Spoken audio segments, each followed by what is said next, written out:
बोले कृष्ण कन्हैया लाल की जय हो।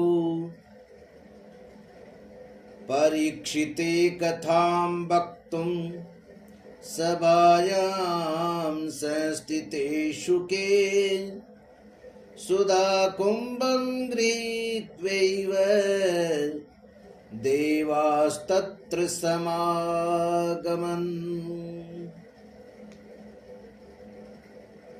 जब शुकदेव जी राजा परीक्षित को भागवत कथा सुनाने के लिए सभा में विराजमान हुए, तब देवता लोग उनके पास अमृत का कलश लेकर आए।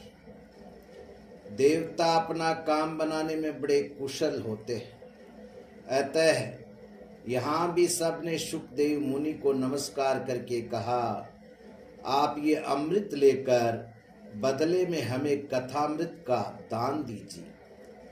इस प्रकार परस्पर विनिमय हो जाने पर राजा परीक्षित अमृत का पान करें और हम सब श्रीमद् भागवत अमृत का पान करेंगे।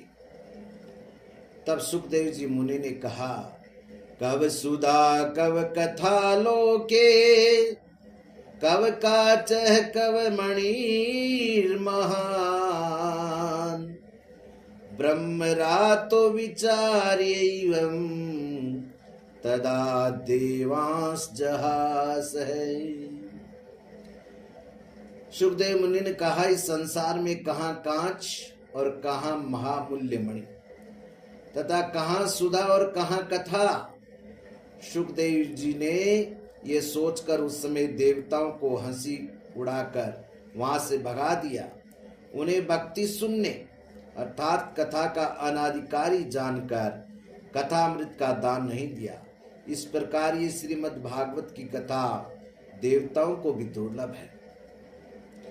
और सुखदेव जी ने जब राजा परीक्षित को कथा सुनाई तो राजा परीक्षित का 7 दिन में मोक्ष हो गया।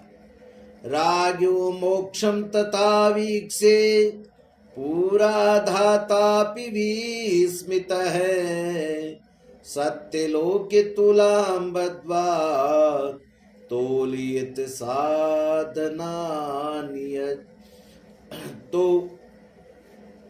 ब्रह्मा जी हैं, उन्होंने सत्यलोक की तुला बनाकर एक पलड़े में भागवत कथा को रखा और दूसरे पलड़े में संसार सागर से पार करने वाले अन्य साधनों को रखा, लेकिन भागवत का पलड़ा भारी रहा। मेनिरे भगवत रूपम शास्त्रम भागवतम कलौ, पठनाश्रवणात् सद्यो वैकुंठ फलदायकम। और उन्होंने कहा, कलयुग में इस भगवत रूप भागवत शास्त्र को ही पढ़ने से सुनने से तत्काल मोक्ष देने वाला फल मिल जाता है। सप्ताहेन श्रुतं चेतत् सर्वथा मुक्तिदायकं, सनकादेहि पुरा प्रोक्तं नारदाय दयापरै। सप्ताह विधि से श्रवण करने पर ये निश्चयी भक्ति प्रदान करता है। पूर्व काल में इसे दयापरायण सनकादियों ने देव ऋषि नारद को सुनाया था। यद्यपि देव ऋषि ने पहले ब्रह्मा जी के मुख से इसे श्रवण कर लिया था, तथापि सप्ताह की विधि तो उन्हें सनकादि से ही सीखी थी। बोलिए कृष्ण कन्हैया लाल की जय हो।